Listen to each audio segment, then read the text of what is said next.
Sebagaimana akan datang uraiannya. Selama pintu itu terbuka dan musuh tidak lengah, maka tiada pertahanan, selain dengan penjagaan dan mujahadah bersungguh-sungguh. Seorang laki-laki bertanya kepada Al-Hasan, "Hai Abu Sa'idi, adakah setan itu tidur?" Lalu Al-Hasan tersenyum dan menjawab, "Jikalau ia tidur, niscaya kita dapat beristirahat." Jadi, tiada terlepas bagi orang mukmin daripada setan. Benar, orang mukmin itu mempunyai jalan menolak setan dan melemahkan kekuatannya. Nabi bersabda, sesungguhnya orang mukmin itu menguruskan setannya, sebagaimana seseorang kamu menguruskan untanya dalam perjalanan. Ibnu Mas'ud berkata, setan orang mukmin itu kurus. Qais bin Al-Hajjaj berkata, setanku berkata kepadaku, aku masuk padamu dan aku adalah seperti unta gemuk. Dan sekarang aku seperti burung pipit. Lalu aku bertanya, mengapa demikian? Setan itu menjawab, engkau cairkan aku dengan zikir, mengingati Allah Ta'ala. Orang yang takwa, tidak sukar baginya menutup pintu setan dan menjaganya dengan penjagaan. Yakni, pintu-pintu yang tampak dan jalan-jalan yang terang, yang membawa kepada kemaksiatan zahiriah. Sesungguhnya mereka jatuh pada jalan-jalannya yang tersembunyi. Mereka tiada memperoleh petunjuk kepada jalan-jalan itu, lalu dapat menjaganya, sebagaimana telah kami isyaratkan kepadanya tentang tertipunya ulama dan juru-juru nasihat. Yang sukar, ialah bahwa, pintu-pintu yang terbuka bagi setan kepada hati itu banyak, sedang pintu malaikat itu sebuah saja.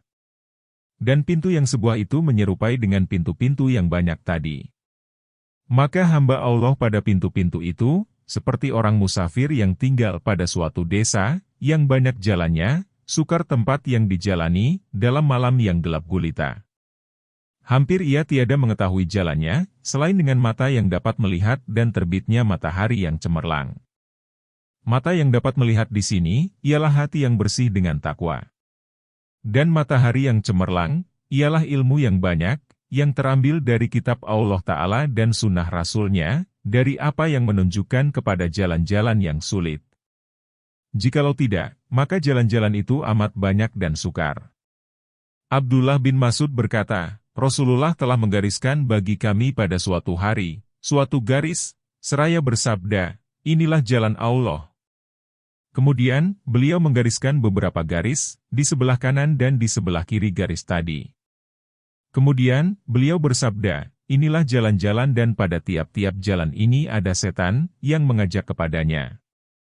Lalu beliau membaca ayat ini, untuk menerangkan garis-garis itu, sesungguhnya inilah jalanku yang lurus, maka turutlah. Dan janganlah kamu turutkan jalan-jalan, untuk garis-garis itu. Surat 6 Al-An'am ayat 153. Rasulullah menerangkan tentang banyaknya jalan-jalan setan. Kami telah menyebutkan suatu contoh jalan yang sulit itu dari jalan-jalan setan tadi. Setan itu dengan jalan tersebut, menipu para ulama dan orang-orang, abid, yang banyak beribadah, yang memiliki nafsu syahwat, yang mencegah diri dari perbuatan-perbuatan maksiat yang nyata.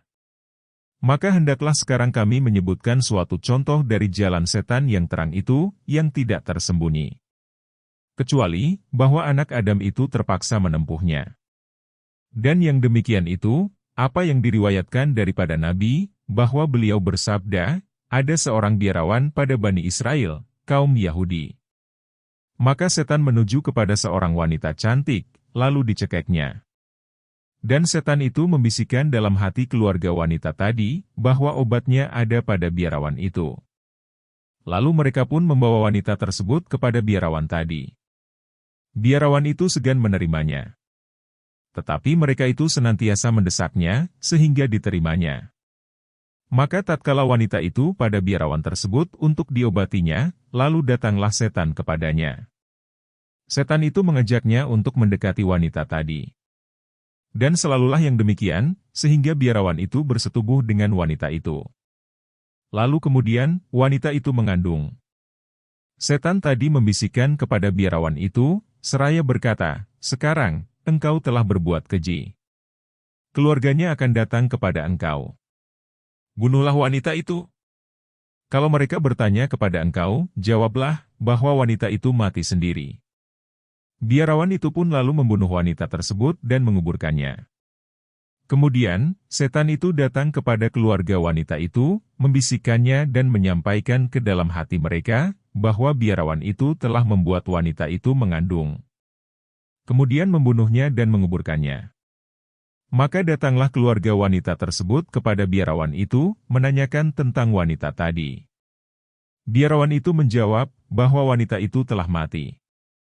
Lalu keluarganya mengambil biarawan itu untuk dibunuhnya. Maka setan datang kepada biarawan tadi, seraya berkata, "Saya yang mencekik wanita itu dan saya yang membisikkan dalam hati keluarganya. Dari itu, patuhilah aku supaya engkau lepas dan aku lepaskan engkau dari tangan mereka." Biarawan itu bertanya, "Dengan apa?" Setan itu menjawab, "Sujudlah kepadaku 2 sujud." Lalu biarawan tadi sujud kepada setan itu 2 sujud. Maka berkatalah setan kepadanya, "Aku berlepas tangan dari engkau." Orang itulah yang dikatakan oleh Allah Ta'ala, seumpama setan, ketika berkata kepada manusia, "Sang Allah Tuhan." Setelah orang itu menyangkal Tuhan, lalu ia, setan, itu berkata, "Aku berlepas tangan terhadap engkau." Surat 59 Al-Hasyr ayat 16. Lihatlah sekarang kepada tipu daya setan itu dan dipaksanya biarawan kepada dosa besar tersebut. Semua itu karena patuhnya kepada setan menerima wanita itu untuk diobati. Dan itu adalah urusan yang mudah. Kadang-kadang teman setan itu menyangka bahwa pekerjaan yang dilakukannya itu kebajikan dan baik. Lalu baiklah yang demikian itu dalam hatinya, dengan tersembunyinya hawa nafsu. Maka ia tampil kepada perbuatan tersebut, seperti orang yang gemar pada kebajikan. Lalu pekerjaan itu keluar kemudian dari pilihannya. Dan dia ditarik oleh sebahagian pekerjaan kepada sebahagian yang lain, di mana ia tidak mendapat jalan keluar. Maka kita berlindung dengan Allah daripada menyia-nyiakan permulaan segala urusan. Dan kepada inilah diisyaratkan oleh sabda Nabi, barang siapa berputar-putar di keliling yang dilarang, besar kemungkinan ia akan jatuh ke dalamnya. Penjelasan, penguraian tempat-tempat masuknya setan ke dalam hati. Ketahuilah, bahwa contohnya hati itu seperti benteng. Dan setan itu musuh, yang bermaksud masuk ke dalam benteng. Lalu ia memilikinya dan menguasainya.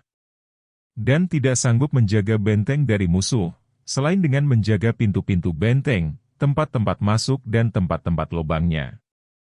Dan tidak sanggup menjaga pintu-pintunya, oleh orang yang tiada mengetahui pintu-pintu itu. Maka menjaga hati dari bisikan setan itu wajib. Yaitu, fardhu, ain, wajib dikerjakan, atas tiap-tiap orang mukallaf, sudah balik dan berakal. Dan sesuatu yang menyampaikan kepada wajib, juga menjadi wajib. Dan tidak sampai dapat menolak setan, selain dengan mengetahui tempat-tempat masuknya. Lalu mengetahui tempat-tempat masuknya itu menjadi wajib.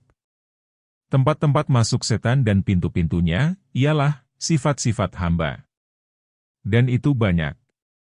Tetapi, kami akan menunjukkan kepada pintu-pintu yang besar, yang berlaku seperti jalan-jalan yang tidak sempit dari banyaknya tentara setan. Di antara pintu-pintu setan yang besar, ialah marah dan nafsu syahwat. Marah, ialah binasanya akal. Apabila lemah tentara akal, niscaya tentara setan menyerang. Manakala manusia itu marah, niscaya setan bermain dengan dia, seperti anak-anak bermain dengan bola. Diriwayatkan bahwa Musa dijumpai oleh iblis. Lalu iblis itu berkata kepadanya, "Hai Musa, engkau yang dipilih oleh Allah menjadi rasulnya dan berkata-kata dengan engkau. Dan aku adalah salah satu daripada makhluknya, yang telah berdosa. Aku mau bertaubat. Maka bersyafaatlah engkau kepadaku pada Tuhanku, kiranya ia menerima taubatku." Musa menjawab, "Boleh." Tatkala Musa naik di atas bukit dan berkata-kata dengan Tuhan, Azza wa Jalla dan mau turun, lalu Tuhan berfirman kepadanya, "Tunaikanlah amanah." Maka Musa menjawab, "Wahai Tuhanku, hambamu iblis ingin bertaubat." Lalu Allah Ta'ala mewahyukan kepada Musa, "Wahai Musa, engkau telah menunaikan hajat engkau. Suruhlah iblis itu bersujud kepada kuburan Adam, sehingga diterima taubatnya." Kemudian, Musa menemui iblis dan berkata kepadanya, aku telah tunaikan hajatmu. Kamu disuruh bersujud kepada kuburan Adam, sehingga diterima taubatmu.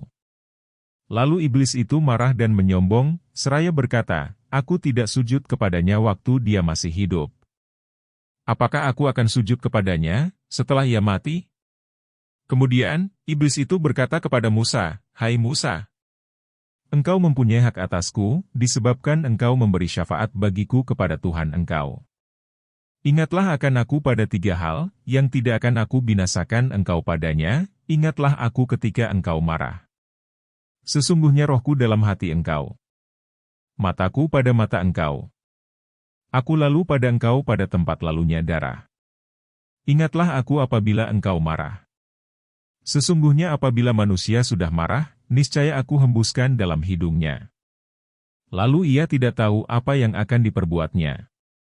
Ingatlah aku ketika engkau berada di garis perang. Maka sesungguhnya, aku akan mendatangi manusia, ketika berada di garis perang. Lalu aku ingatkan dia akan istrinya, anaknya dan keluarganya. Sehingga ia berpaling dari garis perang. Jagalah diri dari duduk-duduk dengan wanita yang bukan mahram. Aku adalah utusannya kepada engkau dan utusan engkau kepadanya. Maka selalu aku demikian, sehingga aku membuat fitnah di antara engkau dengan dia dan aku membuat fitnah di antara dia dengan engkau. Setan itu menunjukkan dengan yang demikian, kepada nafsu syahwat, marah dan rakus. Melarikan diri dari garis perang, perjuangan, adalah rakus kepada dunia. Enggannya setan daripada sujud kepada Adam yang sudah wafat adalah dengki. Dan dengki itu tempat masuknya yang terbesar. Telah disebutkan, bahwa sebahagian wali-wali berkata kepada iblis, perlihatkanlah kepadaku, bagaimana engkau mengalahkan anak Adam, manusia. Iblis menjawab, aku ambil dia ketika marah dan ketika datang hawa nafsunya. Menurut cerita, iblis itu datang pada seorang biarawan Bani Israel. Lalu biawan itu bertanya kepadanya, budi pekerti yang mana dari manusia, yang lebih menolong kamu? Iblis itu menjawab, cepat marah. Apabila manusia, yang lebih menolong kamu? Iblis itu menjawab, cepat marah. Apabila manusia itu lekas marah, niscaya kami bulak-balikan dia, seperti anak-anak membalik-balikan bola. Ada yang mengatakan, bahwa setan itu berkata, bagaimana aku dikalahkan oleh manusia? Apabila ia suka, aku datang. Sehingga aku berada dalam hatinya. Apabila ia marah, aku terbang. Sehingga aku berada pada kepalanya. Di antara pintu-pintu setan yang besar, ialah dengki dan rakus. Manakala manusia itu rakus terhadap tiap-tiap sesuatu, niscaya kerakusan itu membutakan dan menulikannya, karena Nabi bersabda, kesukaanmu kepada sesuatu, membutakan dan menulikan kamu. Sinar mata hati itulah yang memperkenalkan tempat-tempat masuknya setan. Apabila manusia itu ditutup oleh dengki dan rakus, niscaya ia tidak dapat melihat. Maka ketika itu, setan mendapat kesempatan. Lalu baguslah pada orang yang rakus, semua yang dapat menyampaikannya kepada nafsu syahwatnya, meskipun barang itu munkar dan keji. Diriwayatkan, bahwa Nabi Nuh tatkala memasuki kapalnya, lalu membawa masing-masing berpasangan, jantan dan betina, sebagaimana yang diperintahkan oleh Allah Ta'ala. Lalu ia melihat dalam kapal itu seorang tua yang tidak dikenalnya. Nuh bertanya, apakah yang menyebabkan engkau masuk kemari? Orang tua itu menjawab, aku masuk, untuk mendatangkan bencana ke dalam hati teman-temanmu. Lalu hati mereka bersama aku dan badannya bersama kamu. Lalu Nuh berkata, keluar dari kapal ini, hai musuh Allah. Engkau sesungguhnya terkutuk. Lalu iblis itu berkata, 5 perkara yang membinasakan manusia dan akan aku ceritakan kepada engkau 3 perkara daripadanya. Dan yang 2 perkara tidak akan aku ceritakan. Lalu Allah Ta'ala menurunkan wahyu kepada Nuh, bahwa engkau tidak memerlukan yang 3 perkara itu. Dan hendaklah diterangkannya kepada engkau yang 2 perkara lagi. Lalu Nuh bertanya kepada iblis tersebut, mana yang 2 perkara itu? Iblis itu menjawab, keduanya yang tidak membohongi aku. Keduanya yang tidak menyalahi aku. Dengan keduanya itu, manusia binasa, rakus dan dengki. Dengan sebab dengki, aku terkutuk dan aku menjadi setan terkutuk. Adapun rakus, maka telah dibolehkan bagi Adam sorga seluruhnya, selain sepohon kayu. Maka aku memperoleh hajatku daripadanya disebabkan kelobaannya. Di antara pintu-pintu setan yang besar, ialah kenyang dari makanan, walaupun makanan itu halal dan bersih. Karena kenyang menguatkan nafsu syahwat. Dan nafsu syahwat itu senjata setan. Diriwayatkan bahwa iblis datang kepada Nabi Yahya dan Zakaria. Beliau melihat pada iblis itu, perkakas tempat menggantungkan daging dari segala sesuatu. Lalu beliau bertanya kepada iblis itu, apakah perkakas-perkakas penggantung ini? Iblis menjawab, inilah nafsu syahwat yang aku jadikan bencana kepada anak Adam. Lalu Nabi Yahya bertanya, adakah bagiku padanya sesuatu? Iblis itu menjawab, kadang-kadang engkau kenyang, lalu kami beratkan engkau daripada solat dan zikir. Nabi Yahya bertanya lagi, adakah yang lain dari itu? Iblis menjawab, tidak. Maka Nabi Yahya berkata, menjadi kewajibanku bagi Allah, bahwa aku tiada akan memenuhkan perutku selama-lamanya dengan makanan. Lalu iblis menyambung, menjadi kewajibanku bagi Allah, bahwa aku tiada akan memberi nasihat selama-lamanya kepada orang Islam. Dikatakan mengenai banyaknya makan, ada 6 perkara yang tercela. Pertama, menghilangkan takut kepada Allah dari hatinya. Kedua, menghilangkan belas kasihan dari hatinya kepada orang lain. Karena ia menyangka, semua orang itu kenyang. Ketiga, banyak makan itu memberatkan dari berbakti, taat. Keempat, apabila ia mendengar perkataan hikmat, ia tidak memperoleh kehalusan jiwanya. Kelima, apabila ia berkata-kata dengan pengajaran dan hikmat, tidak berkesan pada hati manusia. Keenam, bahwa banyak makan itu mendatangkan penyakit. Di antara pintu-pintu setan, ialah menyukai penghiasan dengan perabot rumah, kain dan rumah. Setan apabila melihat yang demikian mengerasi pada hati manusia, niscaya ia bertelur di dalam hati dan menetas. Lalu senantiasalah setan mengajak manusia itu untuk membangun rumah, menghiasi loteng dan dindingnya, meluaskan bangunan-bangunannya. Dan mengajak untuk menghiaskan diri dengan kain dan binatang kendaraan dan menggunakannya sepanjang umurnya. Apabila setan telah dapat menjatuhkan manusia pada yang demikian, maka setan itu tidak perlu lagi kembali kepada manusia tadi untuk kedua kalinya. Karena sebahagian yang demikian itu menghela kepada sebahagian yang lain. Lalu senantiasalah manusia itu melaksanakannya dari sesuatu kepada sesuatu yang lain, sampai ajalnya tiba. Maka ia pun mati. Sedang ia pada jalan setan dan mengikuti hawa nafsu. Dan dari yang demikian itu, ditakuti akan buruk akibatnya dengan kekufuran. Kita berlindung dengan Allah daripadanya. Di antara pintu-pintu setan yang besar, ialah sifat loba pada manusia. Karena apabila loba itu telah mengerasi pada hati, niscaya senantiasalah setan itu berusaha pada manusia tadi, supaya menyukai membuat-buat dan menghiasi terhadap orang yang ia mengharapkan sesuatu padanya, dengan bermacam-macam ria dan kepalsuan. Sehingga yang dilobakan itu seolah-olah menjadi sembahannya. Maka senantiasa ia berpikir berdaya upaya supaya orang itu menyukai dan mencintainya. Dan ia masuki semua tempat masuk untuk sampai kepada yang demikian. Sekurang-kurang, tingkah lakunya, memuji orang itu dan berminyak-minyak air dengan dia dengan meninggalkan amar ma'ruf dan nahi munkar, artinya menyuruh orang berbuat baik, sementara nahi munkar artinya melarang orang berbuat yang jahat. Syafwan bin Salim meriwayatkan, bahwa iblis datang kepada Abdullah bin Handalah, seraya berkata kepadanya, "Hai anak Handalah, hafalkanlah daripadaku sesuatu yang akan aku ajarkan kepadamu." Ibnu Handalah menjawab, "Aku tiada memerlukan sesuatu itu." Setan itu berkata, "Perhatikanlah. Jikalau itu baik, engkau ambil dan jikalau buruk, engkau tolak. Hai anak Handalah, jangan engkau meminta suatu permintaan kegemaran pada seseorang, selain pada Allah. Perhatikanlah, bagaimana engkau apabila marah. Sesungguhnya aku yang memiliki engkau, apabila engkau marah." Di antara pintu-pintunya yang besar, ialah terburu-buru dan meninggalkan ketetapan tentang semua urusan. Nabi bersabda, terburu-buru itu dari setan dan pelan-pelan itu dari Allah Ta'ala. Allah Ta'ala berfirman, manusia itu diciptakan bersifat tergesa-gesa. Surat 21 Al-Anbiya, ayat 37. Allah Ta'ala berfirman, dan manusia itu adalah tergesa-gesa. Surat 17 Al-Isra, ayat 11. Allah Ta'ala berfirman kepada nabinya, dan janganlah engkau tergesa-gesa tentang Al-Quran itu, sebelum selesai diwahyukan kepada engkau. Surat 20 Taha ayat 114. Demikianlah, karena semua perbuatan itu seyogialah adanya sesudah memperhatikan dengan penglihatan yang mendalam dan mengetahuinya. Perhatian yang mendalam itu memerlukan kepada pemerhatian dan pelan-pelan. Sikap tergesa-gesa menghalangi daripada yang demikian.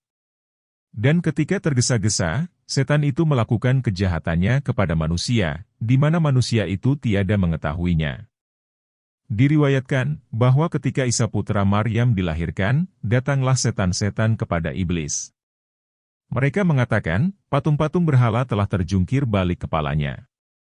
Iblis menjawab, ini adalah suatu kejadian yang telah terjadi. Kamu harus tetap pada tempatmu. Lalu iblis itu terbang, sehingga sampai ke dua ufuk bumi. Ia tiada memperoleh apa-apa. Kemudian, ia mendapati Isa telah lahir dan para malaikat mengelilinginya. Lalu iblis itu kembali kepada setan-setan tadi, seraya berkata, bahwa seorang nabi telah lahir kemarin. Tidak ada seorang pun wanita yang mengandung dan melahirkan, melainkan aku hadir kepadanya, kecuali ini. Maka putuslah kiranya harapanmu, bahwa patung-patung berhala itu akan disembah orang sesudah malam ini. Akan tetapi, datangilah anak Adam dari pihak tergesa-gesa dan memandang enteng terhadap sesuatu pekerjaan. Di antara pintu-pintunya yang besar, ialah dirham, dinar dan bermacam-macam harta lainnya, dari harta benda, binatang ternak dan tanah ladang.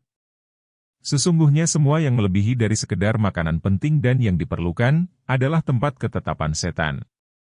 Orang yang mempunyai makanan yang perlu, maka hatinya kosong dari kesusahan hidup.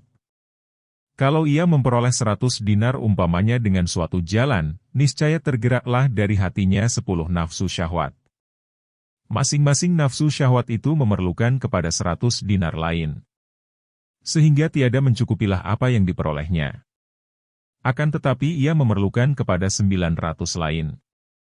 Sebelum ada yang 100 itu, ia merasa cukup. Lalu sekarang, setelah diperolehnya 100 tadi, maka ia menyangka bahwa ia telah kaya. Dan ia memerlukan kepada 900 tadi, untuk membeli rumah yang akan ditempatinya. Dan untuk membeli seorang budak perempuan. Untuk membeli perabot rumah. Dan membeli pakaian yang megah. Masing-masing dari yang tersebut itu memerlukan yang lain lagi, yang layak dengan dia. Dan yang demikian itu tiada berkesudahan. Akhirnya jatuhlah ia ke dalam jurang, yang berkesudahan neraka jahanam yang dalam. Tiada penghabisannya selain dari itu. Sabit Al-Banani berkata, tatkala Rasulullah diutus, lalu iblis berkata kepada setan-setannya, telah terjadi suatu kejadian, maka lihatlah apa kejadian itu. Maka setan-setan itu berjalan ke sana kemari, sehingga mereka payah. Kemudian, mereka datang dan berkata, kami tidak tahu. Lalu iblis itu berkata, aku akan sampaikan kepada kamu berita itu. Iblis itu pun pergi, kemudian datang dan berkata, Allah telah mengutus Muhammad. Lalu iblis itu mengutus setan-setannya kepada sahabat-sahabat Nabi. Mereka itu kembali dengan kecewa dan mengatakan, tiada kami temui suatu kaum pun seperti mereka. Kami memperoleh mereka dengan bisikan, kemudian mereka berdiri kepada solat. Maka terhapuslah yang demikian. Lalu iblis berkata, pelan-pelanlah dengan mereka. Mudah-mudahan Allah membuka dunia kepada mereka, lalu kita memperoleh hajat kita dari mereka. Diriwayatkan bahwa Isa pada suatu hari berbantal dengan batu. Lalu lewatlah iblis, seraya berkata, hai Isa, engkau suka pada dunia. Maka Isa mengambil batu itu, melemparkan iblis tadi dari bawah kepalanya, seraya berkata, ini untukmu bersama dunia. Pada hakikatnya, orang yang memiliki sebuah batu, di mana ia berbantal dengan batu itu ketika tidur, sesungguhnya ia telah memiliki dari dunia, apa yang mungkin menjadi senjata setan terhadap dirinya. Karena orang yang bangun malam umpamanya untuk sholat, manakala sebuah batu itu dekat kepadanya, yang mungkin dibantalinya, maka senantiasalah batu itu mengajaknya kepada tidur dan kepada membatalinya. Jikalau tidaklah demikian, niscaya tidaklah terguris yang demikian itu pada hatinya. Dan tidaklah tergerak keinginannya kepada tidur. Ini mengenai batu. Maka betapa pula dengan orang yang mempunyai bantal empuk, tikar licin dan tempat istirahat yang baik. Maka kapankah ia rajin beribadah kepada Allah Ta'ala? Di antara pintu-pintunya yang besar, ialah kikir dan takut miskin. Yang demikian itu mencegah daripada membelanjakan harta dan bersedekah. Dan mengajak kepada menyimpan, gudang dan azab yang pedih. Dan itulah yang dijanjikan bagi orang-orang yang membanyak-banyakkan harta, sebagaimana yang dituturkan oleh Al-Quran mulia. Haitsamah bin Abdurrahman berkata, setan itu berkata, aku tidak dapat dikalahkan oleh anak Adam. Maka tidak dapat ia mengalahkan aku pada 3 hal, yaitu, aku suruh dia mengambil harta yang bukan haknya, membelanjakannya pada bukan haknya dan melarangkannya pada haknya. Sufyan Ats-Tsuri berkata, setan itu tiada mempunyai senjata, seperti sifat takut miskin.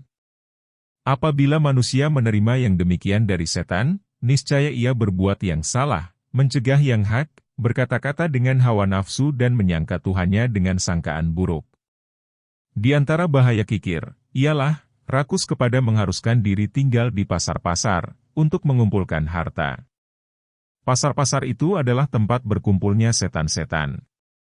Abu Umamah berkata, bahwa Rasulullah bersabda, bahwa iblis itu, tatkala turun ke bumi, lalu berdoa, wahai Tuhanku, Engkau turunkan aku ke bumi dan Engkau jadikan aku terkutuk, maka buatlah bagiku sebuah rumah. Allah Ta'ala menjawab, rumahmu kamar mandi. Iblis itu meneruskan doanya, buatlah bagiku sebuah tempat duduk. Allah Ta'ala menjawab, tempat dudukmu pasar-pasar dan tempat-tempat berkumpul di jalan-jalan raya. Iblis itu meneruskan doanya, buatlah bagiku suatu makanan. Allah menjawab, makananmu yang tidak disebutkan nama Allah, tidak dibacakan Bismillah padanya. Iblis itu meneruskan doanya, buatlah bagiku suatu minuman. Allah Ta'ala menjawab, minumanmu semua yang memabukkan. Iblis itu meneruskan doanya, adakanlah bagiku seorang muadzin. Allah Ta'ala menjawab, muadzinmu, yaitu suling-suling. Iblis itu meneruskan doanya, buatlah bagiku Quran. Allah Ta'ala menjawab, Quranmu yaitu syai'insinyur. Iblis itu meneruskan doanya, buatlah bagiku sebuah kitab. Allah Ta'ala menjawab, kitabmu, ialah tato, lukisan dan garisan-garisan pada badan. Iblis itu meneruskan doanya, buatlah bagiku hadits. Allah Ta'ala menjawab, haditsmu, yaitu dusta. Iblis itu meneruskan doanya, buatlah bagiku tempat memancing. Allah Ta'ala menjawab, yaitu wanita. Di antara pintu-pintu setan yang besar, ialah fanatik mazhab, hawa nafsu, dengki kepada musuh, memandang kepada musuh dengan pandangan rendah dan hina. Yang demikian itu, termasuk yang membinasakan hamba dan orang-orang fasik sekalian. Sesungguhnya mencaci orang dan asyik menyebut kekurangan mereka adalah sifat yang terjadi pada tabiat manusia, di antara sifat-sifat binatang buas. Apabila setan mendatangkan hayalan kepada manusia, bahwa yang demikian itu adalah benar dan bersesuaian dengan nalurinya, niscaya bersangatanlah manisnya pada hati manusia. Lalu ia melakukannya dengan seluruh kemauannya. Dan ia dengan yang demikian itu merasa senang dan gembira. Ia menyangka bahwa ia berbuat dalam bidang agama, padahal ia berbuat mengikuti setan. Anda melihat, seseorang dari mereka, fanatik kepada Abu Bakar Siddiq, sedang ia memakan yang haram. Lidahnya terlepas dengan kata yang sia-sia dan dusta dan berbuat dengan segala macam kerusakan. Jikalau Abu Bakar melihatnya, niscaya dia musuhnya yang pertama. Karena pengikut Abu Bakar, ialah orang yang mengambil jalannya, berjalan menurut jalannya dan menjaga apa yang di antara janggut dan kumisnya, mulutnya. Dan adalah di antara perjalanan hidup Abu Bakar meletakkan batu pada mulutnya, untuk mencegah lidahnya daripada berkata-kata yang tidak berfaedah. Maka bagaimana bagi orang yang berkata dengan yang sia-sia ini, mendakwakan dirinya mengikuti dan mencintai Abu Bakar, sedang ia tidak bertingkah laku dengan tingkah laku Abu Bakar? Kita melihat seorang yang lain yang berkata dengan sia-sia, bahwa ia fanatik kepada Ali, sedang di antara zuhudnya Ali dan tingkah lakunya, bahwa beliau waktu menjadi khalifah, membeli pakaiannya dengan harganya 3 dirham dan memotong ujung kedua lengan bajunya sampai ke pergelangan tangannya. Dan kita melihat orang fasik itu memakai kain sutera dan menghiaskan diri dengan harta yang diusahakannya dari yang haram. Ia berbuat mencintai Ali dan mendakwakannya, sedang sebenarnya ia adalah musuh Ali yang pertama pada hari kiamat. Alangkah samanya dengan orang yang mengambil seorang anak yang amat dikasihi oleh orang tuanya, yang menjadi hiasan matanya dan buah hatinya. Lalu dipukulinya anak itu, dicubitnya, dicabuti rambutnya dan dipotongnya dengan gunting kain. Dalam pada itu, ia mendakwakan bahwa ia mencintai bapaknya dan mematuhinya. Maka bagaimanakah keadaannya orang itu pada si ayah anak tadi? Sebagaimana diketahui, bahwa Abu Bakar, Umar, Utsman, Ali dan para sahabat lainnya, lebih mencintai agama dan syara, agama, daripada keluarga dan anak. Bahkan dari diri mereka itu sendiri. Orang-orang yang melemparkan dirinya ke dalam perbuatan maksiat sepanjang agama, adalah orang-orang yang mengoyak-ngoyakkan syara, agama, dan memotong-motongnya dengan gunting-gunting nafsu syahwat. Dan mereka memperoleh kasih sayang musuh Allah dan musuh para walinya, yaitu iblis. Maka Anda akan melihat, bagaimana keadaan mereka pada hari kiamat di sisi para sahabat dan di sisi para wali Allah Ta'ala. Bahkan, jikalau terbukalah tutup dan mereka itu mengetahui apa yang disukai oleh para sahabat pada umat Rasulullah, niscaya mereka itu malu membawa kepada lidahnya akan menyebutkan para sahabat, sedang perbuatan mereka itu demikian kejinya. Kemudian, setan itu menghayalkan kepada mereka, bahwa orang yang mati dengan mencintai Abu Bakar dan Umar, maka api neraka tidak akan mengelilingi kelilingnya. Dan kepada orang lain, setan itu menghayalkan, bahwa apabila ia mati dengan mencintai Ali, niscaya ia tidak akan mengalami ketakutan. Ini Rasulullah bersabda kepada Fatimah dan Fatimah itu sepotong daging daripadanya, beram Allah, "Hai Fatimah, sesungguhnya aku tidak memerlukan sesuatu daripada engkau dari Allah." Inilah contoh yang kami kemukakan dari jumlah hawa nafsu. Dan begitu pula lah hukumnya orang-orang yang fanatik kepada Asy-Syafi'i, Abu Hanifah, Malik, Ahmad dan imam-imam yang lain. Semua orang yang mendakwakan berpegang dengan mazhab seseorang imam, sedang ia tidak menjalankan yang dijalankan oleh imam tersebut, maka imam itu adalah musuhnya pada hari kiamat. Karena imam itu berkata kepadanya, mazhabku adalah kerja, tidak bicara dengan lidah. Bicara dengan lidah adalah untuk bekerja, tidak untuk yang sia-sia. Maka sebagaimana halmu, kamu menyalahi aku dalam pekerjaan dan perjalanan hidup, yang menjadi mazhabku dan jalanku yang aku tempuh selalu dan aku berjalan padanya kepada Allah Ta'ala. Kemudian, kamu dakwakan mazhabku itu yang bohong. Inilah tempat masuk yang benar di antara tempat-tempat masuknya setan, yang telah membinasakan kebanyakan orang alim. Dan telah diserahkan sekolah-sekolah kepada golongan-golongan yang sedikit takutnya kepada Allah dan lemah mata hatinya pada agama, kuat keinginannya kepada dunia dan bersangatan kerakusannya mengikuti hawa nafsu. Mereka tidak tetap mengikuti hawa nafsu dan menegakkan kemegahan, selain dengan kefanatikan. Lalu mereka tahan yang demikian dalam dadanya dan tidak memberitahukan kepada mereka tempat-tempat godaan setan. Bahkan mereka itu menggantikan setan pada pelaksanaan godaannya. Maka terus-meneruslah manusia di atas yang demikian. Dan mereka lupa akan induk-induk agamanya. Maka mereka pun binasa dan membinasakan. Kiranya Allah Ta'ala menerima taubat kita dan taubat mereka. Al-Hasan berkata, sampai kepada kami berita, bahwa iblis berkata, aku hiaskan perbuatan maksiat pada umat Muhammad. Lalu mereka potong punggungku dengan istighfar, membaca istighfar, memohon ampunan Tuhan.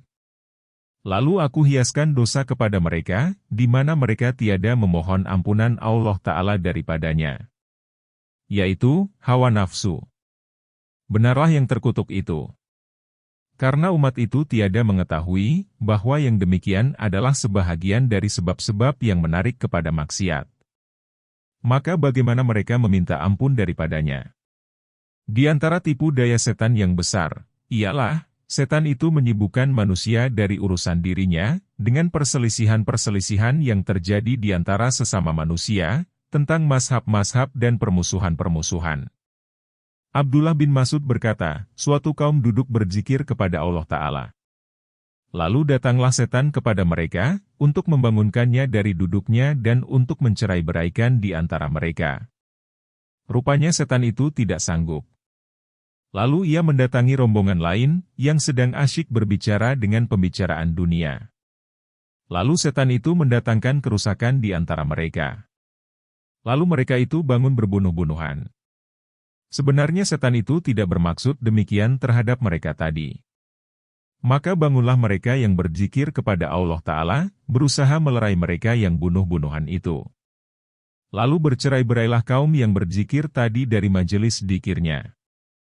Dan inilah yang dimaksudkan oleh setan itu dari mereka.